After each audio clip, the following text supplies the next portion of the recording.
Rodney Collin. La teoría de la influencia celeste. Capítulo 4. Sol, planetas y Tierra. 1. Los tres factores de causalidad. De acuerdo con muchos sistemas antiguos de filosofía, todos los fenómenos que existen, de los dioses abajo, surgen de la interacción de tres fuerzas. Una se describe como de naturaleza activa o creadora, la segunda como pasiva o material, y la tercera como mediadora o formativa. En la filosofía cristiana, estas tres fuerzas están expresadas en las tres personas de la Trinidad, Padre, Hijo y Espíritu Santo, que crean el universo. En la alquimia medieval, todas las cosas eran vistas como mezclas variantes de sal, azufre y mercurio. En el Sankhya hindú, se asignaba un papel análogo a los tres gunas, rajas, tamas y sattva.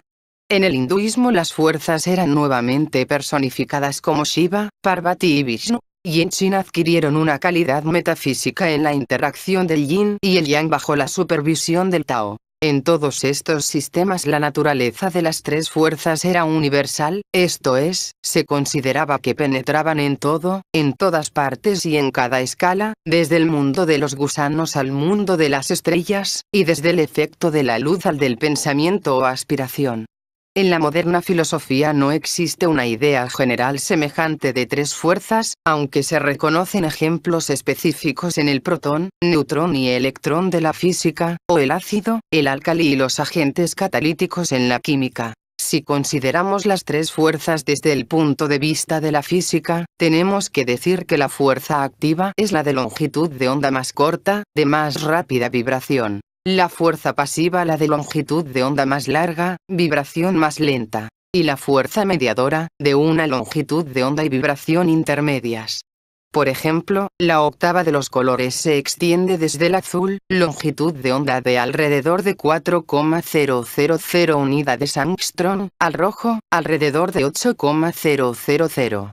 Pero, como sabemos, las posibilidades del rojo y azul son muy limitadas, y toda la riqueza infinita de colores que vemos depende de la presencia de un color intermedio, el amarillo, bien diferente de los otros dos y situado en medio, alrededor de 5,750 unidades Angstrom. Por lo que concierne al fenómeno del color, podemos llamar azul a la fuerza activa, rojo a la pasiva, y amarillo a la fuerza mediadora. Todos los colores posibles provienen de la combinación de estos tres. El mismo ejemplo demuestra otro aspecto de esta ley, a saber, que las características de las tres fuerzas dependen, no de los fenómenos mediante los cuales se manifiestan, sino de su relación entre sí. La longitud de onda del rojo, por ejemplo, es pasiva en relación al fenómeno del color, más activa con respecto al fenómeno del calor que pertenece a la octava situada debajo. Por tanto, todos los objetos y energías que existen en el mundo están cambiando constantemente de lugar desde el punto de vista de la ley de tres, actuando como instrumentos, ora de fuerza activa, ora de pasiva y ora de mediadora.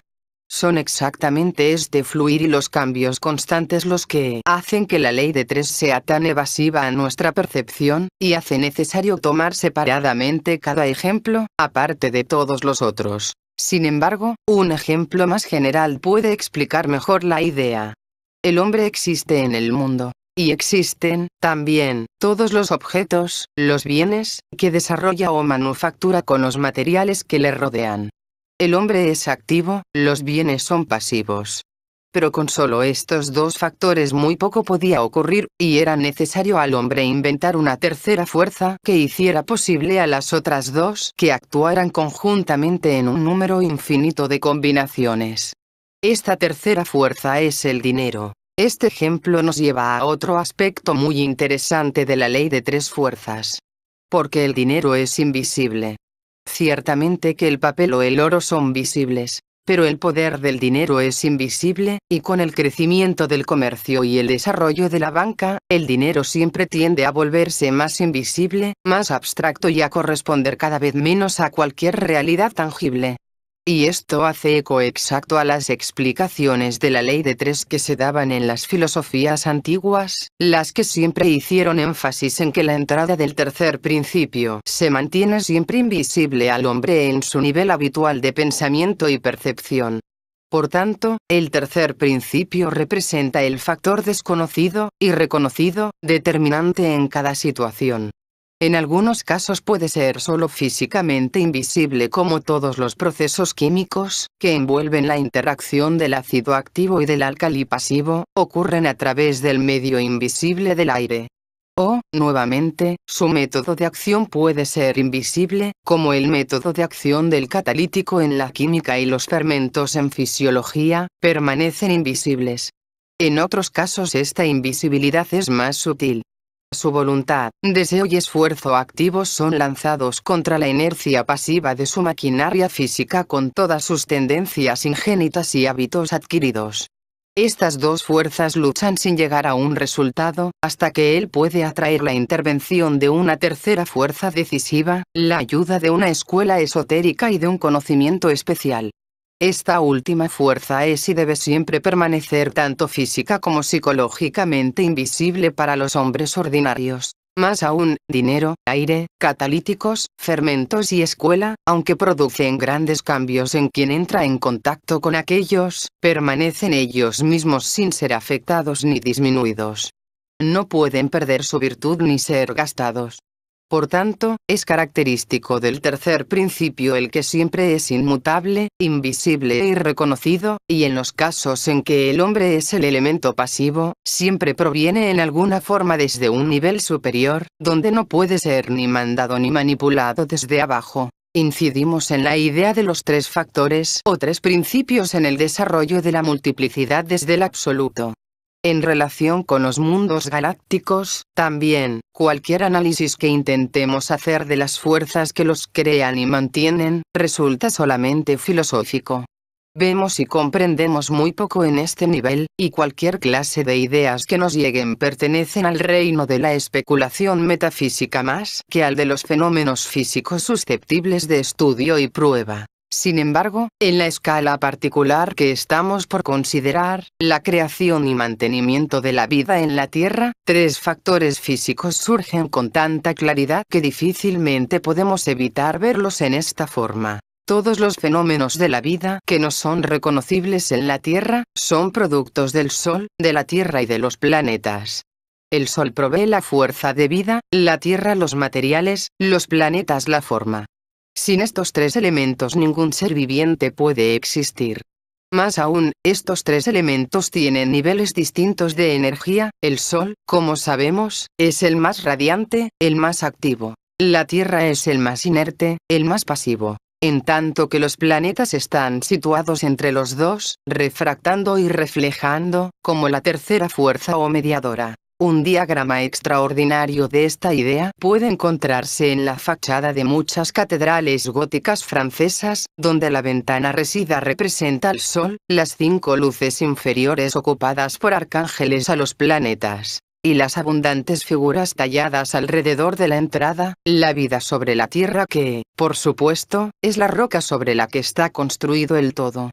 No podría haber mejor representación del origen de la vida, como nosotros lo conocemos, vástago de triples y celestiales creadores. Pero antes de seguir adelante, permítasenos aclarar qué es lo que se significa por Sol, planetas y Tierra en este sentido general.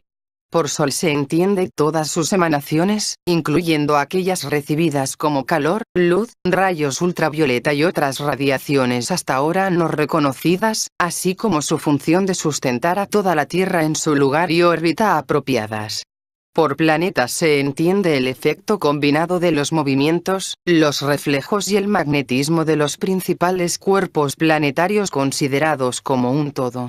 Por Tierra se entiende el material básico asequible en la superficie de nuestro mundo, desprovisto de vida y forma, es decir, los elementos químicos desde el hidrógeno al plomo, en su estado inorgánico. Una cosa llama la atención de inmediato en esta clasificación. La antes mencionada invisibilidad de la tercera fuerza continúa muy cierta. Aunque la vida orgánica se reconoce generalmente como un producto de la Tierra y del Sol, el papel igualmente esencial y decisivo de los planetas no ha sido estudiado y ha pasado desapercibido durante varios siglos. Pero tenemos ahora un indicio de este papel. Si Sol es la fuente de vida y energía y la Tierra la cantera de la materia prima, los planetas son los creadores de la forma y de la función. El resultado es todo el mundo de la naturaleza. Tal puede ser la triple causa general de los fenómenos de la vida en la Tierra. Pero esto, solo, no nos explica la calidad completamente diferente de variados aspectos de esta vida, todos los procesos que contrastan, se contradicen y se complementan y cuyo resultado se nos aparece como el mundo en el cual viven los hombres. Si volvemos al ejemplo de los hombres, los bienes y el dinero, nos damos cuenta de que estas tres fuerzas se pueden combinar en formas bien diferentes, produciendo resultados completamente distintos. El dinero puede servir a los hombres, y capacitarlos para disfrutar plenamente el beneficio de los bienes. Por otra parte, puede ocurrir que los hombres empiecen a servir al dinero y hasta que sacrifiquen los bienes de que previamente disfrutaban, solo por adquirirlo. Nuevamente, en otros tiempos, el dinero pierde su valor y los bienes gobiernan la vida de los hombres por sí mismos y dictan el papel desempeñado por el dinero. Cada una de estas interacciones de las tres fuerzas producen un estado diferente de sociedad, con posibilidades diferentes y diferentes resultados, algunos mejores, algunos peores y algunos solamente distinto, en su naturaleza, sin mejoría ni degeneración alguna. Lo que ahora debemos intentar es algo de un análisis así de los diferentes modos en que el Sol, los planetas y la Tierra pueden combinarse y de sus consecuentes efectos distintos en la vida terrena. 2. Los 6 procesos en la naturaleza. En su influencia sobre el mundo de la naturaleza, el Sol, los planetas y la Tierra interactúan en 6 diferentes combinaciones, para crear 6 posibles categorías o procesos. Sol, Tierra, planetas. Sol, planetas, Tierra. Tierra, Sol, planetas. Tierra, planetas, Sol. Planetas, Sol, Tierra. Planetas, Tierra, Sol. El efecto variable de los mismos constituyentes combinándose en diferentes órdenes, puede explicarse tomando como ejemplo una llama de gas, agua y una tetera. La llama de gas puede aplicarse al agua en la tetera para obtener agua caliente. Por otra parte, puede derramarse el agua de la tetera para apagar la llama. Asimismo, puede hacerse que la llama se encuentre dentro de la tetera cerrada, que flota sobre el agua, constituyendo un barquito a chorro, y podríamos continuar así con otras combinaciones. El principio de que 6 procesos cósmicos universalmente aplicables deben resultar de la interacción L tres fuerzas, fue plenamente reconocido por la alquimia del siglo XVII, cuya teoría y práctica se basaba en las 6 operaciones alquímicas: coagulación, disolución, sublimación, putrefacción, separación y transmutación. De manera semejante, las 6 maneras en que el Sol, los planetas y la Tierra se combinan, se refieren a la naturaleza más fundamental de los procesos, y cada categoría puede incluir un vasto número de diferentes fenómenos que normalmente parecen no tener nada en común. Tomémoslos en orden. A. Sol. Tierra. Planetas, proceso de encarnación, crecimiento, multiplicación. Aquí la influencia del Sol inspira vida a la Tierra, siendo el producto dotado de forma por los planetas. El principio de vida interviene y organiza a los elementos químicos inertes, para producir una criatura viviente que está adornada con forma y cualidades individuales. Este es el proceso universal de crecimiento, multiplicación, propagación. Todos los hombres tienen vida, esto le deben al Sol. Todos los hombres están compuestos de carbono, oxígeno, nitrógeno, hidrógeno y pequeñas cantidades de calcio, yodo, fósforo, etc. Esto deben a la Tierra. Todos los hombres tienen figura, color, tamaño, velocidad de reacción y otras cualidades externas e internas distintivas. Esto le deben a los planetas. Lo mismo puede decirse de los animales, aves, peces, insectos, plantas y de todos los seres vivientes. El proceso por el que estos factores se combinan para crear toda la multiplicidad de la vida sobre la Tierra, se debe a este primer orden de fuerzas. Este orden puede comprenderse más claramente, estudiando la concepción y embriología de los seres vivos. En los primeros elementos visibles, la semilla y el huevo, solo podemos ver poco más que el que representen la vida. Combinados, comienzan a organizar materia. por fin y solo gradualmente, el resultado adquiere forma. Más tarde, el embrión conduce al crecimiento del infante, el infante al niño, el niño al hombre, el hombre a otra concepción, etc. Este proceso tiene la característica de efectuarse en cadena, de ser continuo, pasando inevitablemente de una a la otra fase. B. Sol, planetas, Tierra. Proceso de decadencia, desintegración, destrucción, eliminación. En este segundo orden la influencia del Sol anula la labor formadora de los planetas, para reducir los organismos vivos otra vez a Tierra. La fuerza vital en sí misma deshace la forma, permitiendo que sus elementos químicos constituyentes se desintegren. Arrancad una planta viva y exponedla a los rayos del Sol. En un tiempo comparativamente corto se habrán desprendido en el aire su oxígeno y su carbono, y su nitrógeno y sales minerales, en la Tierra. Todos los procesos de incineración, enmohecimiento, putrefacción, decadencia y eliminación en general proceden del mismo orden de fuerzas. Este proceso es complementario del primero y debe contrapesarlo exactamente en el estado de salud de cualquier organismo. En una escala general, el crecimiento solo puede avanzar en un mismo ritmo como la decadencia. Un campesino sabe que el nitrógeno desprendido por el decaimiento de la materia vegetal de este año, es esencial para el crecimiento de la cosecha del año venidero. El polvo al polvo y las cenizas a las cenizas, la inevitable desintegración, por este segundo proceso, de la materia inerte incorporada temporalmente a una forma de vida por el primero. Las cenizas ya no pueden decaer más.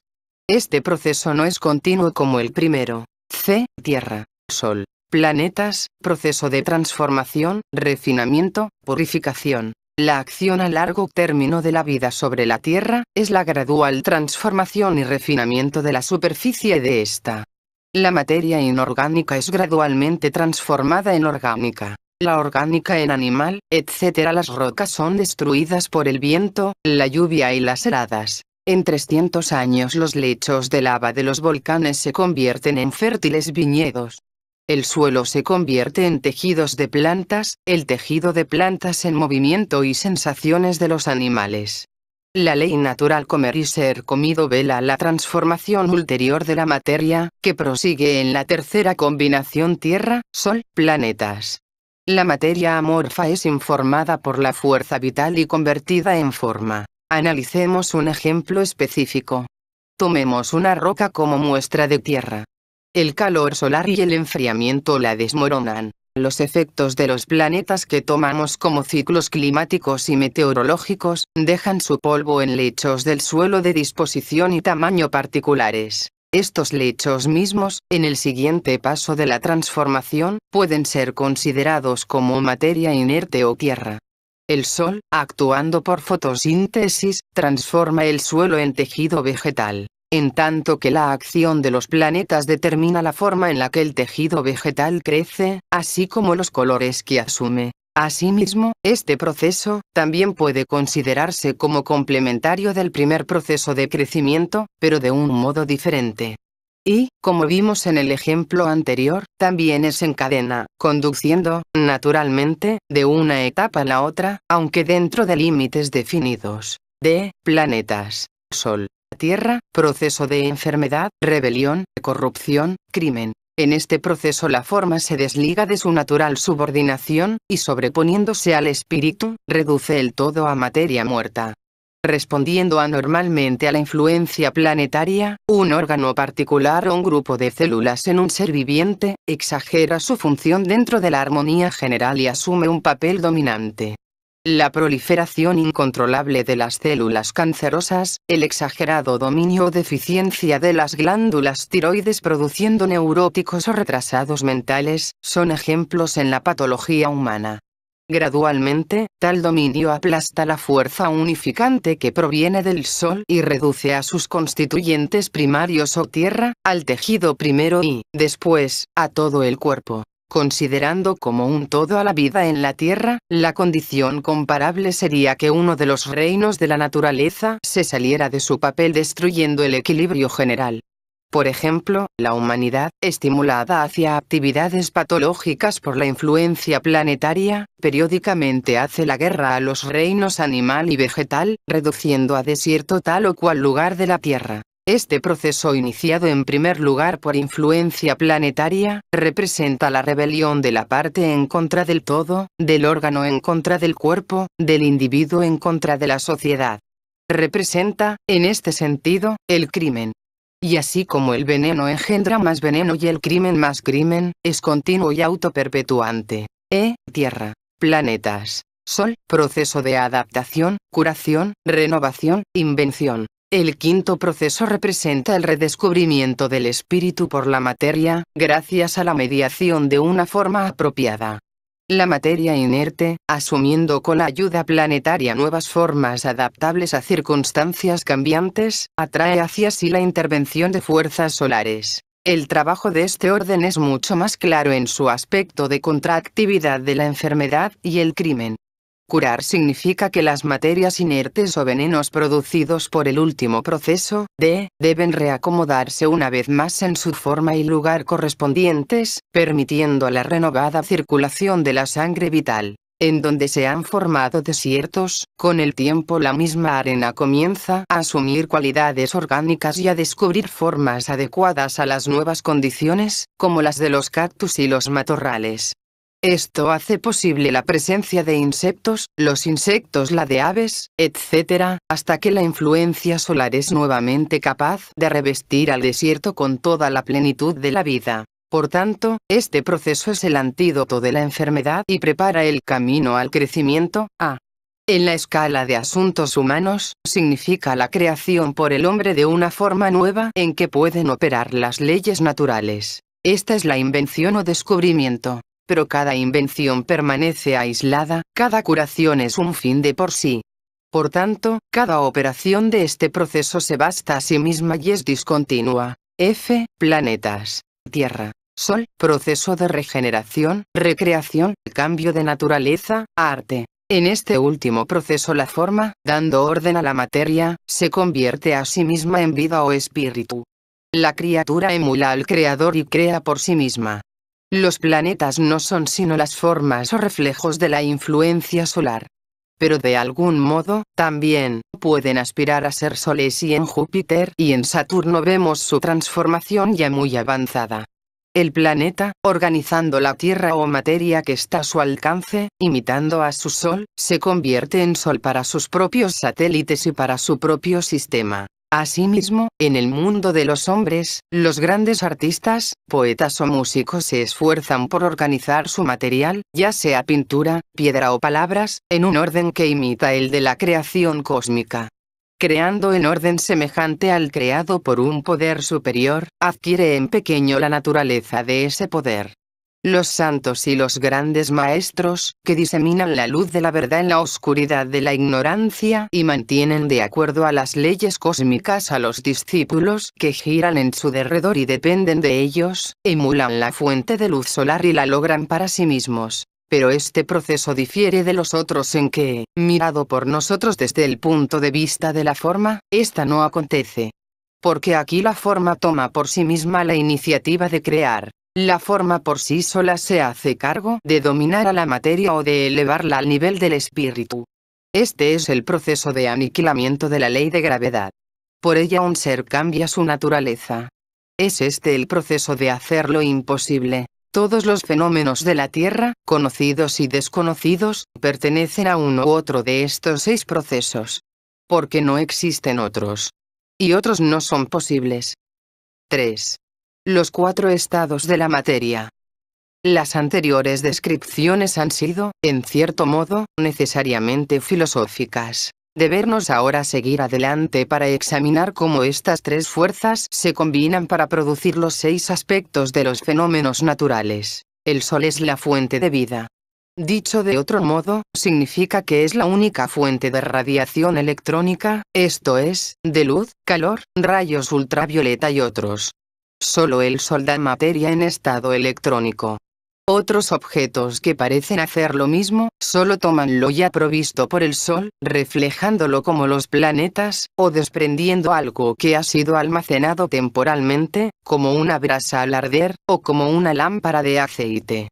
Este es el estado más rápido de la materia, en el que puede trasladarse a no menos de 300,000 kilómetros por segundo. Los planetas no poseen ni dan materia en estado electrónico.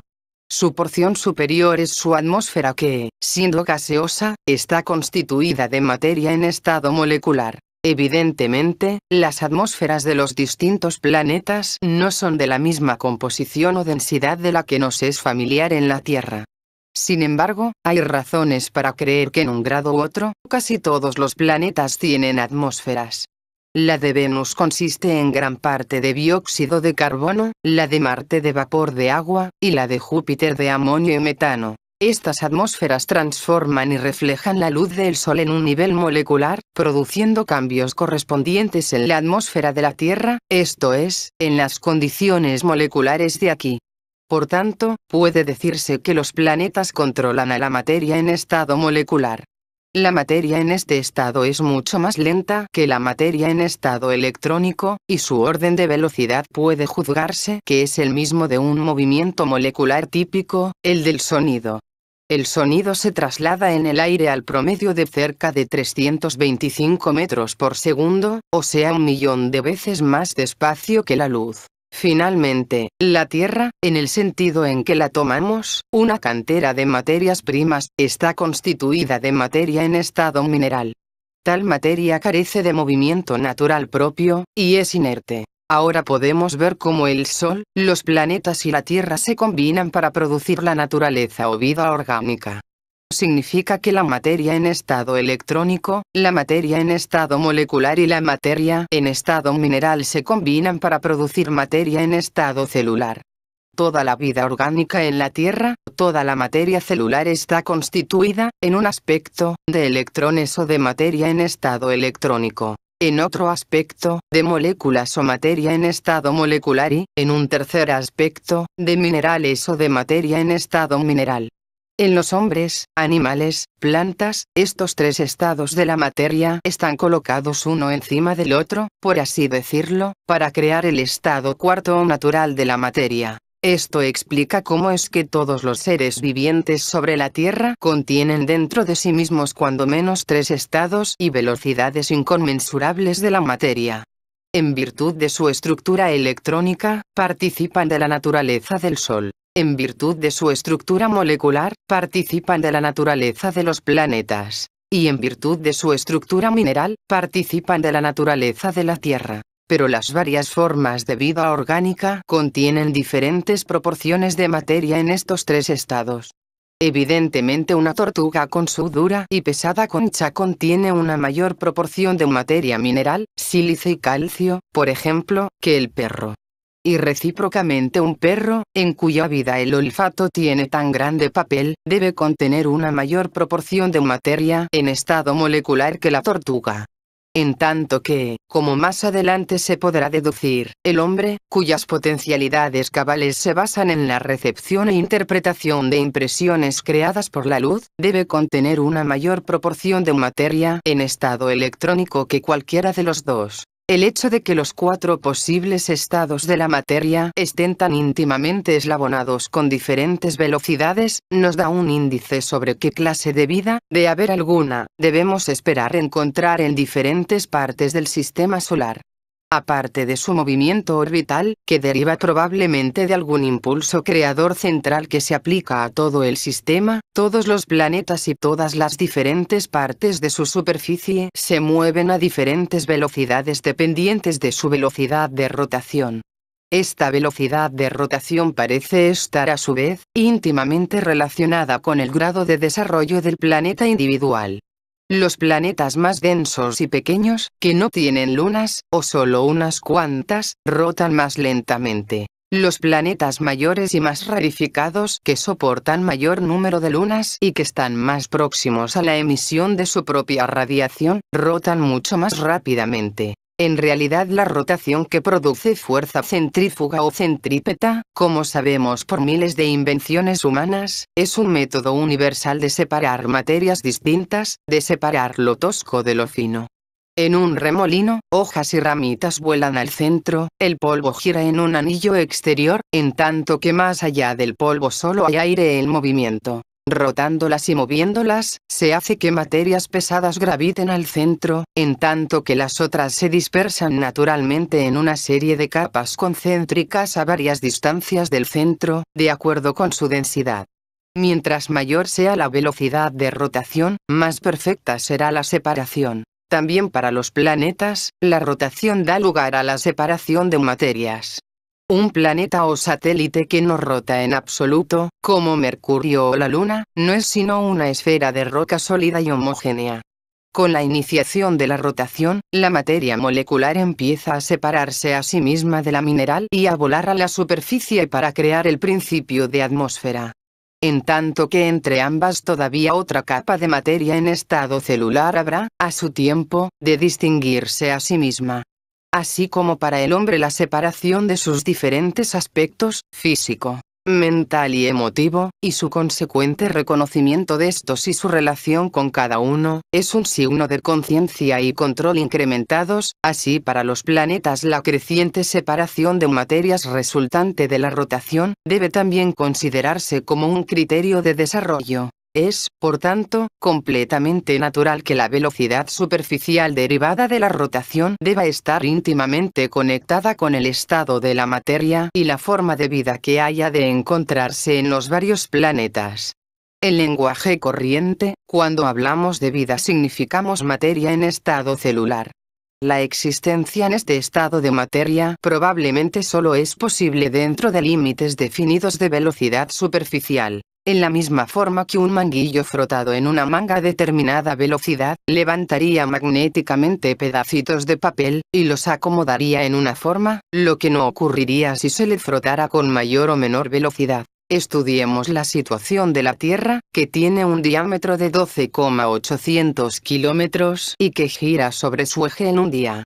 En el ecuador, su superficie se mueve alrededor de su centro más o menos a 28 kilómetros por minuto. Sobre los trópicos de Cáncer y Capricornio a 25, en la latitud de Europa a 23, y en el círculo ártico a solo alrededor de 11 kilómetros por minuto. Las partes de la Tierra que se mueven a menos de 10 kilómetros por minuto, sea que están cerca de los polos, sea que se encuentran en su interior, prácticamente no muestran vida celular, sino solo materia en estado mineral. En tanto que la parte de la Tierra que se mueve a una velocidad superior a 28 kilómetros por minuto, esto es, las mayores alturas de la atmósfera por encima del ecuador, tampoco muestran vida celular, sino solo materia en estado molecular. Por tanto, en relación con la Tierra, la vida celular u orgánica solo se encuentra en aquellas regiones donde la velocidad de rotación se halla entre 28 y 10 kilómetros por minuto. Y dentro de esos límites, mientras más veloz es el movimiento de rotación, son más ricas, más elaboradas, más densas, más variadas las formas de vida orgánica. Mientras más lento es el movimiento de rotación, son más pobres y esparcidas tales formas. El ángulo de los rayos solares, la distribución de la humedad, calor y corrientes marinas, ciertamente son, también, factores de gran importancia. Al mismo tiempo es imposible creer que estas diferencias en velocidad de movimiento superficial no son una causa primaria en la enorme variación de las formas de vida en diferentes latitudes. Y si aplicamos este principio a los otros planetas y partes de planetas en busca de un indicio de la posibilidad de que haya allí vida, los resultados son, para decirlo menos, iluminadores. En aquellos cuerpos que no rotan en lo absoluto, de los que Mercurio y la Luna son los mejores ejemplos, no vemos signos ni de vida orgánica ni de atmósfera. Aparentemente, consisten solo de materia en estado mineral. Marte tiene un periodo de rotación muy cercano al de 24 horas de la Tierra, como probablemente lo tiene Venus.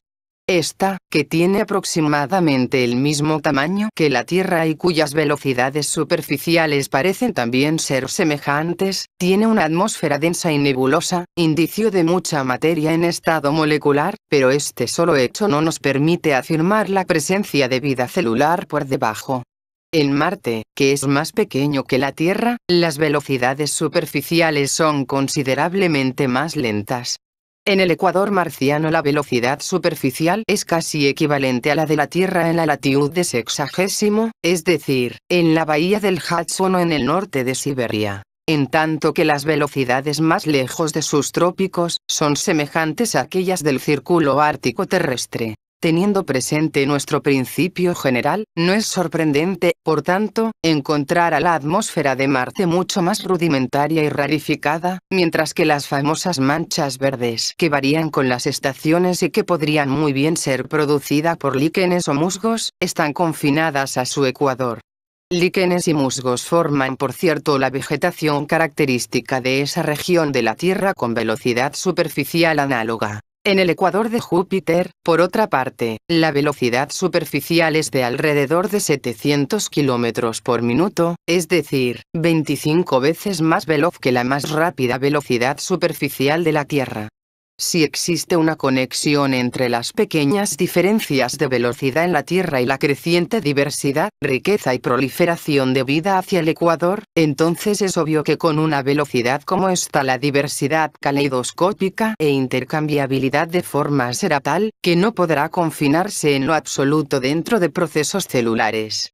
Ellas corresponderán más a lo que conocemos de la velocidad, variedad y potencia de los fenómenos moleculares en la Tierra. Esto concuerda bien con lo que sabemos de la superficie de Júpiter, que parece consistir en un vasto océano gaseoso, constantemente agitado. Este océano gaseoso, de ser correcta nuestra teoría, no es demasiado inerte para la vida orgánica como la conocemos, sino que, por el contrario, puede ser el refugio de formas y manifestaciones de vida demasiado veloces para ser contenidas dentro de los cuerpos celulares que nos son familiares. Para encontrar un paralelo con posibles formas de vida en Júpiter, debemos pensar en perfumes, sonidos, música, esencias, etc. Fenómenos moleculares, pero dotados ahí de individualidad e inteligencia. Los únicos sitios en Júpiter en donde se encontraría la velocidad de rotación semejante a aquellas de la superficie de la Tierra y, por tanto, en donde la vida celular es del todo posible, se encuentran cerca de los polos o a muchos miles de kilómetros sumergidos en el interior gaseoso. Y las condiciones en los planetas externos, Saturno, Urano y Neptuno, probablemente se asemejan a las existentes en Júpiter. El cuadro que resulta de todo esto parece ser, por tanto, el de los planetas como campos de fuerza, en que la materia en sus 4 estados es depositada en orden, la que está en estado mineral, en el centro, aquella en estado celular, la siguiente, aquella en estado molecular, la tercera, y aquella en estado electrónico, en lo más externo. Y, además, que estos 4 estados existen y son producidos por categorías definidas de velocidad de rotación. Si esto es así, entonces la velocidad de rotación parece ser ciertamente un índice del desarrollo de un planeta. Y podemos decir, en la búsqueda de vida orgánica en cualquier parte del sistema solar, que ciertos planetas no parecen todavía haber progresado hasta el punto en que la vida celular es posible, en tanto que otros, por el contrario, se han desarrollado hasta una etapa en que tales formas de vida ya han sido completamente trascendidas.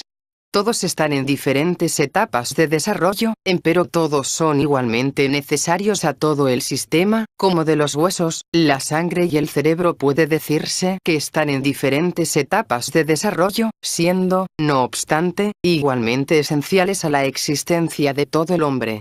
Esta insinuación de la naturaleza del desarrollo de los planetas, da un indicio de la naturaleza del desarrollo de los seres que viven sobre ellos. Ya hemos visto que todos los seres vivos son creados literalmente de la materia del Sol, los planetas y la Tierra.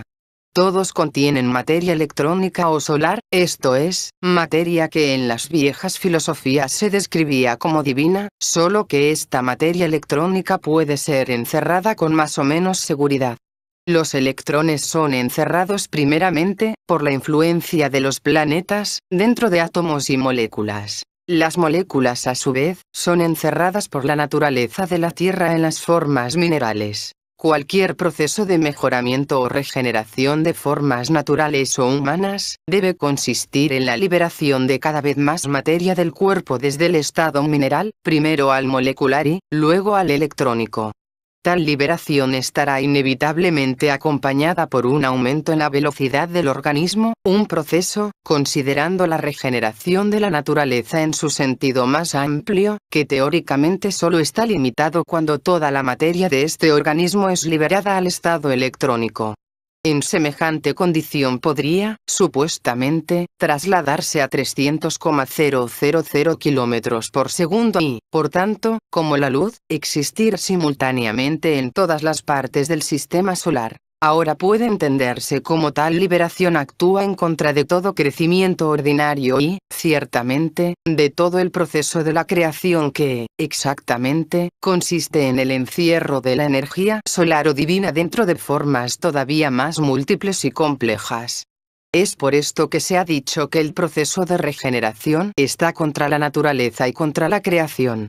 A pesar del hecho de que implica un retorno al estado de materia más veloz o divino.